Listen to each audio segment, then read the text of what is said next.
Enemy got a multi-kill. Welcome back to another Halo Infinite video. See ya, chump. See ya, chump. Yo, what's going on, everybody? Welcome back. I'm Taquin, and today we're going to be talking about Halo Infinite BTB. I'm going to be going over everything that I absolutely loved about it, as well as some things that kind of peeved me about the BTB experience right now, because there are a few of those things, and we're going to get into that. But I just want to preface this video by saying that, guys, Halo Infinite BTB is good. By the way, guys, please hit the subscribe button to help me along the road to 100,000 subscribers before Halo Infinite launches. That's a goal I'm trying to meet, because a shocking amount of you watching my Infinite videos aren't actually subscribed to the channel, so you are not going to want to miss the videos that I'm putting out on this game. So yeah, hit the sub button and hit the bell. Thank you very much. In a way, it's a dream come true for a lot of us Halo fans. That big team battle fantasy that we've always wanted and kind of experienced throughout Halo kind of realized, right? Hi. You got pelicans flying around, you've got weapons dropping from the sky in drop pods, you've got a gorgeous, lush environment on a Halo ring, you've got the 2 Forerunner towers, you have interesting things in the environment to interact with, plenty of equipment, vehicles, plenty of toys to play with in the sandbox to make the experience amazing. But before we get started, I want to let you guys know about something. If you don't know, I am now partnered with Advanced GG. If you don't know, Advanced is an incredible gaming supplement, kind of like G Fuel, except better in every way. Better ingredients, it tastes better, it does its job better. So I'm super happy to announce that if you guys would like to support me as a creator and try out some of the incredible flavors, like M-Tashed Mango Splash or Surdy's Sour Watermelon, both are delicious. I love it. It's actually allowed me to get through a lot of these crazy Halo Infinite flight periods with all this content that I'm trying to make, and also the 11-hour streams that I've been doing.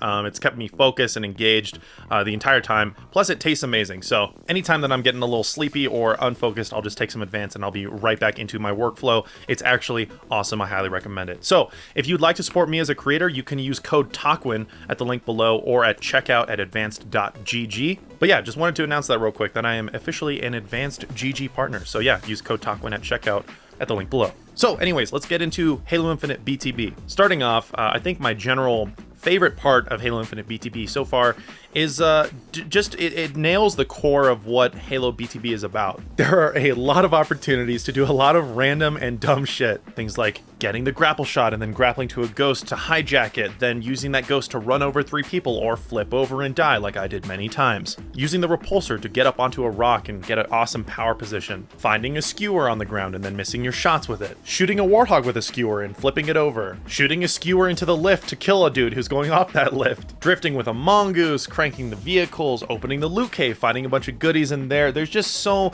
many opportunities for interesting plays here. You can probably tell in the gameplay in the background, I'm doing just a bunch of random crap, but that's something that I am so happy is intact with Halo Infinite BTB. I really was worried it was going to be, I don't know, kind of overly serious, I guess. The essence of what Halo actually is this sandbox that you can have fun with your friends or solo, and I think that Halo Infinite BTB really nails that. Had some dude rush me in the center room on this map, and I just grappled the doorway and ninja'd him and then got fried. It was just, there's just a lot to do, and I love that about it. But moving on from the more abstract sort of, oh, I like how it's fun, let's talk about probably one of the more major additions to Big Team Battle in Halo Infinite, and that is the Forerunner loot rooms, or vaults, or hex vaults, I think is what they're called. I think these are extremely cool. They're a great way to kind of utilize your AI, your personal AI, in a like real tangible way in the world, which I really appreciate. I love the idea of hacking a point and defending it, and then getting a reward afterwards. But I gotta say, as cool as the loot rooms are, it feels like there should be more to them, or more in them, or more interesting things in them. I don't know if you guys know what I mean, but it's like the map as it is already littered with power weapons, right? There's power weapons and equipment everywhere. But in these loot rooms, you just get a random drop of like a rocket launcher or a gravity hammer or a Ravager and like camo or overshield or something, right? Like they're just regular things that are also just on the map. So I'm going to do a little bit of theorizing here and think that these loot rooms aren't finished, or at least maybe their true purpose hasn't been revealed to us, because they're such a cool idea, but there's nothing interesting inside of them, you know? I don't know, I get the sense that their true purpose is kind of like not revealed yet, because I feel like if their whole main shtick is, oh, you just get some extra power weapons after risking, you know, defending an area for a minute and a half or whatever, it's kind of like, it's a little underwhelming, you know? I feel like if a loot room is going to exist, there needs to be something unique that is not on the rest of the map inside for you to get. that's kind of how I'm feeling about them right now. But very cool idea, and I'm hoping I'm right about this whole, there's something more interesting maybe that we'll get in the future. But yeah, that's just kind of my thoughts about those right now. So moving on, let's talk about random vehicle spawns, because that is what we have in BTB, at least for the ones that get brought in with the Pelican. I like and dislike the random vehicle spawns. I like the random spawns via the Pelican because it kind of keeps a match fresh. You don't know exactly what you're going to be getting when that Pelican drops, so you want to make sure you kind of want to control that area, and also kind of spices things up a bit, you know? And I don't like it because holy shit, we literally never get heavy vehicles. Out of the heavy vehicles that I'm talking about, the Wasp, the Banshee, the Scorpion tank, I saw a Scorpion tank twice the entire flight. I shit you not. Wasps are, you know, frequent enough, and you know, the Banshee is almost equally as rare as the Scorpion, and sometimes they won't spawn at all some games, and sometimes they'll spawn right at the end of games, and there's not a lot that you can do with them, and they become this really rare experience to like hop in a Scorpion tank and, you know, fight maybe another Scorpion or the enemy team. They're not these like heavy vehicles are no longer these game-changing assets. They're like, oh, towards the end of the game, once it's already kind of spiraled out of control, maybe you'll get a tank and you can dick around with it for like 30 seconds. I like the random element of it because it does keep matches fresh, but at the same time, I don't like how these heavy vehicles are held behind this extremely rare drop rate. You know, you could argue that, you know, maybe making them more rare makes them more satisfying and thrilling to use, but for me, it just wasn't fun. Like, I wanted to use the Banshee. I only got to use the Banshee once, and I didn't get a single kill because that thing is underpowered as hell. The tank, however, does feel incredible. I'll get to all that, my thoughts on the individual vehicles, but yeah, I'm not sure I'm too keen on the random vehicle spawns. I think maybe if they were predictable, like you were guaranteed certain vehicles in the game, I would be fine with it, but I don't like how it's like maybe in the last 30 seconds you get a tank. It just feels weird. So I don't know. I'm gonna have to maybe play with that more. I would say if I had any feedback around that, I would just say increase the drop rate of the Banshee and Scorpion because they just didn't show up often enough, I think. And I think that's the fun of BTB, being able to use those vehicles. Real quick, before we get into some of the vehicles, let's just quickly talk about fusion coils because holy hell, dude. Or I guess, are they fusion cores in Halo Infinite?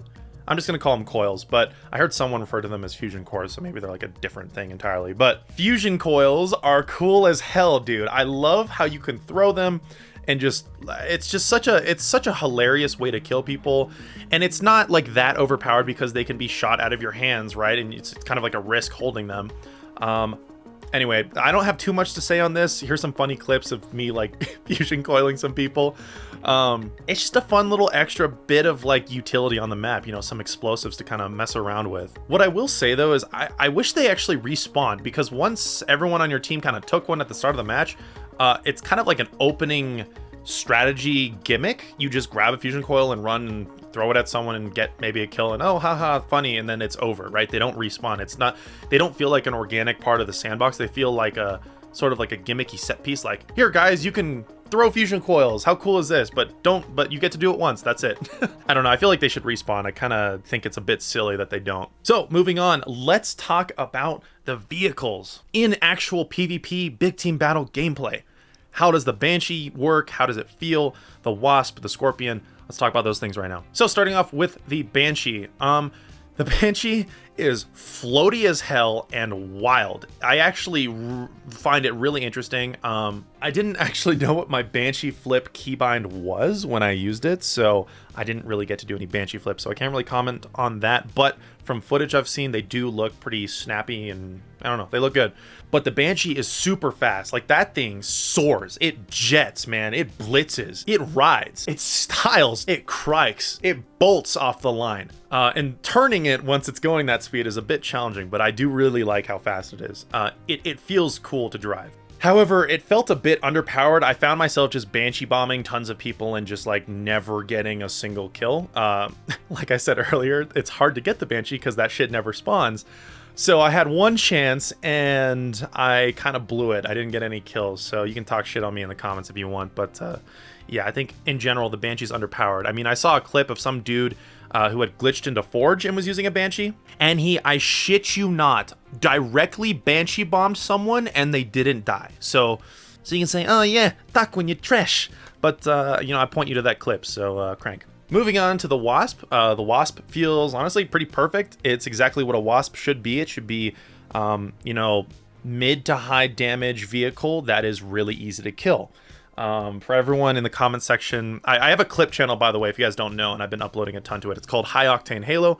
If you want to check that out and subscribe, link is down below. But I uploaded a clip on there where we skewered a Wasp and one hit it, and everyone was freaking out in the comments because they're like, oh my god, the skewer is going to be so overpowered. No, the Wasp is just a really weak vehicle, and that's kind of how it's supposed to be. Don't worry, the skewer doesn't like one-shot Warthogs or anything like that. Yeah, kind of a side tangent, but anyway. The Wasp chain gun feels in a good spot. The rockets feel in a good spot. I didn't get to use them too much, but Wasp feels like a Wasp. No real innovations there. It feels pretty standard, which is good because the Wasp is a good vehicle. Moving on to the Warthog. Warthog feels awesome, honestly. I love it in every way except one, and that one way is I think it needs some more health. I don't know if any of you guys noticed while playing, but the Ravager absolutely ravages the Warthog. I think it's like 3 bursts from the Ravager and it'll take down a full health Warthog, maybe 4. But yeah, the Warthog, there are so many things in the sandbox to counter the Warthog right now. You've got repulsors to knock it over. You've got the skewer to skewer it and send it flying and then people nade it. You've got plasma grenades to stick to it. You've got spike grenades to stick to it. You've got a plethora of power weapons on the map. You've got like 5 Ravagers on the map. That's an exaggeration. I think there's, well, actually there might be 5, I don't know. But there's a lot of Ravagers on the map, and like I said, the Ravager absolutely shits on the Warthog right now. Literally, if you see someone with a Ravager and you're in a Warthog, you're dead. Personalized guarantee. You got the grapple shot to grapple and hijack it. Like, there are so many things on the map to counter the Warthog. It really feels like it's not in a very powerful spot right now. So yes, I think the Warthog should have a bit more health. That's my gut feeling on it. Other than that, holy shit, dude. I love the way the Mongoose and Warthog handle an Infinite. They feel so good and so like tight and calibrated and just responsive, the steering. I don't know what 343 have done. They've completely overhauled that whole steering system and I love it. So kudos to them for that. Super happy with how the Mongoose and Warthog handle an Infinite. Moving on to the Ghost. The Ghost, honestly, guys, feels like it's in a pretty great spot. I know there's been a lot of like talk out there that the Ghost is really OP. But kind of to the same degree as the Warthog, the amount of things that are in the sandbox to counter it really makes me feel like the Ghost is actually in a good spot because the Ghost has a decent amount of health. I think the only thing is the Ghost maybe needs to have better visuals on when it's about to doom or blow up, so to speak. But yeah, as far as how strong the Ghost is, I think that honestly is pretty on track with where it is in the sandbox. I think it feels good. I don't really find myself calling for a nerf. I don't really feel inclined to call for any sort of nerf on it, honestly. Next up, the Scorpion tank. Like I said before, the Scorpion is beefy as hell, and it feels great. Aside from it being hella rare, I love it. It feels super beefy. It feels like a Scorpion tank should. I can't really comment on too much about it because I literally only used it for like 30 seconds. But yeah, from that 30 seconds, I think the Scorpion does feel incredible. So that's pretty much all I have to say on the Scorpion. What do you guys think? And last but also least, the Mongoose. Like I said, the Mongoose's handling is incredible. I love how it feels, how tight and responsive it is. That's pretty much all there is to say, really. It's fast as hell, which I like. I like it when vehicles are fast. Mongoose is in a good spot. Allow me to go on a quick tangent though, just about kind of some wasted opportunity here. I saw like the leaked footage of the Mongoose and my 343, if you're listening, with all the peace and love of my heart, let's not take the Mongoose and just duplicate it with some guns on the front. How about, and hear me out, we take the Jackrabbit from Halo Wars 2 and make that a Mongoose equivalent. You got a cool little one-person vehicle with a gun on it, or you can make it so there's a back seat so someone else can hop in, so it's effectively the same as the Mongoose, but it's just way cooler. You know what I'm saying? Little Jackrabbits, little land speeder dealies. Anyway, my opinion is they need to take literally all the vehicles from Halo Wars 2 and bring them into Halo Infinite. I hope that happens eventually because holy hell, there are some cool vehicles in Halo Wars 2. Sorry, quick tangent. Moving on. All right, moving on from vehicles, let's talk about the map. The only map that we got to play this weekend, Fragmentation.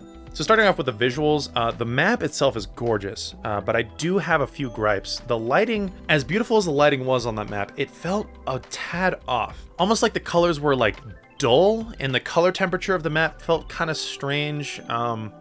It's almost like if they took the lighting from Behemoth and then just put it on this map, it would look way better. I don't know if you guys know what I'm talking about here, but that was a small thing. I felt like the color temperature of that map was kind of off, and it was a bit too yellow and stale looking. I don't know. Maybe this is something that'll be improved at launch. I don't know if any of you all had this instinct, but that's something I did feel. By the way, I do want to hear all of your guys' thoughts on BTB in the comment section below. If you agree with me, disagree with me, I want to know. Let me know in the comment section below. I'll be reading all those. Now, for the map itself, not the visuals, just the structure and gameplay of the map, I'm not sure if this is because we were playing it constantly. Unlike the arena maps, we had several maps in arena to cycle through and try. I had a really hard time enjoying myself on it a lot of the times. Because of like the lush forest and interesting environment that we were in, I wanted so badly to just fall in love with this map, but I just found myself getting really annoyed sometimes. I think this might be mainly a result of the way that objectives were set up on the map, because I actually found myself loving Slayer, but not too many of the objective modes I super enjoyed most of the time. I feel like a lot of people were on the map. You know, with 12v12, we got 8 extra people on the BTB map, and on this map, there are some pretty tight choke points, so it felt like I got melted quite a bit. I couldn't really get a lot going on that map before someone would either just like come out of a bush like a freaking Raticate and just kill me, or if I did manage to get, say, like a sniper rifle and find a cool like viewpoint to set up and snipe from, I was instantly punished because of the insane sniper glare that is in this game. So maybe it's more the sandbox and player count that was annoying me. Not sure about that, but what I will say, just as a tangent, I think the sniper should not have that glint. The sniper is really hard to use in Infinite, and with the amount of people on the map and the amount of ways to literally counter a sniper once you kind of pinpoint their location, I don't think you should be punished for instantly picking it up and having everyone on the map know where you are the second you look at them, because I couldn't tell you guys the amount of times I would set up somewhere with a sniper, be like, okay, cool, let me see if I can hit some snipes. And the second I scope in, I'm already getting descoped by like 5 people just spamming me with BRs and commandos and shit like that. So that's a big criticism I have. I think that would improve the BTB experience quite a bit. Back to the map though. Yeah, I did, don't get me wrong, I did have fun on it. I think it is a good map. I think it is gorgeous overall, especially like the Forerunner bases. The way they're laid out is super nostalgic, and I'm a big fan of their aesthetic. Also, the towers will like detonate this like beam of light into the sky, you know, the beam emitters. They'll do that whenever an objective is captured during a match, and it's so cool. It's loud as hell. I actually had a point where I was like high key, like couldn't hear anyone talking in my Discord call because the game was like every time a tower went off, which is cool, don't get me wrong. But yeah, overall, I think I'm gonna need some more time playing on the map because I'm really kind of not loving fragmentation right now. As for the game types, like I said, I think I enjoyed Slayer the most on this map. Total Control is really cool. I really like it, the sort of, you know, strongholds territory spin that Total Control kind of is. You capture all 3 points on the map, and then you get a point, and then they all reset in new locations, and, you know, the 2 teams fight over who can capture all 3 of them. So I thought that was a really cool game type. Really simple twist on it, but in a way that's really entertaining. As for Capture the Flag, it's Capture the Flag. It's cool, you know? Had a good time with that. But yeah, I don't know. I mainly enjoyed Slayer this BTB flight. I do hope that they show us some more interesting game modes, man. I feel like there's a lot of innovation that can be done with game modes, and it seems like there's been a lot of playing safe for a while. So in addition to that, the weapons on the map, I did really enjoy that there were just a plethora of weapons to scavenge for on the map. That's something that 343 noted that they really wanted to nail, is like you start with, you know, AR sidekick and Halo Infinite, and you scavenge, you find weapons on the map, and I'm happy to say, like, there are plenty of commandos, plenty of BRs, plenty of equipment. You know, I said this earlier in the video, I think, but just tons of equipment, vehicles, weapons. There are plenty of things on the map to go collect and find, and I really, really like that. It never felt like I couldn't get a weapon to start something, you know? What I will say, though, I'm gonna talk about the assault rifle a little bit again. That shit melts, man. I felt like I'm just not as durable in this game than I am in other Halo games, just because of how kind of cranked the AR is. I'm not necessarily calling for a nerf, but there is a part of me that does feel like that would make the experience a bit better. But yeah, I don't know. You guys can discuss that in the comments and get mad at me down there. But yeah, right now I feel like the AR is a bit too powerful. I don't know. But to sum everything up, you guys, I freaking love Halo Infinite BTB. It made for some insane moments, some hilarious moments, just good classic Halo fun. And that's exactly what 343 needed to nail with Infinite, in my opinion. I think they just needed to nail the core Halo experience, and then they can build off of that over time. So everything negative in this video that I talked about that I wasn't a huge fan of, I'm just bringing that up purely in a feedback sense. Like I said, overall, I did really enjoy Big Team Battle, and I think there's a lot here to enjoy, and especially once something I didn't talk about too much is I think once like the full game launches and the entire sandbox is in the game, I'm talking swords, mangler, you know, all those leaked weapons, thruster equipment, whatever else that 343 has up their sleeve, I think we're going to enjoy it even more, because as it is now, we do have a very limited sandbox, all things considered. So everything that is in the game that's intended to counter all these things isn't necessarily here yet. So it'll be really cool to see how it plays out once the game releases this December 8th. But anyways, guys, thank you so much for watching, and I hope you enjoyed that. Again, leave your comments down below. Tell me what you liked about Halo Infinite BTB, what you disliked. I want to hear it all. I'm working on a bunch of Halo Infinite videos, so subscribe to see those. But with all that said, thank you very much for watching as always, and I'll see you guys in the next Halo Infinite video. God damn, that feels so good to say. All right, see ya.